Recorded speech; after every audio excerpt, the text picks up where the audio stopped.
drink na yan, medyo famous yan. May nakita kami dinudumog dito. Ano to? Mot Hoy An. Ano kaya klaseng drink?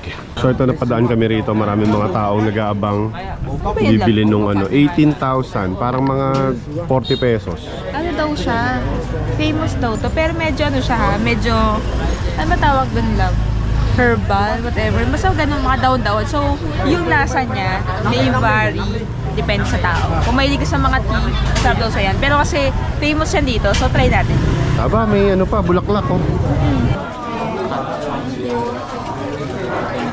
So ito na yung ating Mot Hoy An. Ito lang titinla nila oh. Pero, tama naman, may dahon-dahon at saka may parang petal ng bulaklak. At yung straw niya ay bamboo. Okay, so tikman natin. Asa iced tea?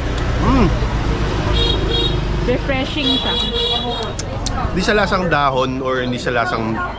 Para siyang fruit juice. Masyado nga matamis para sa akin. Pero masarap.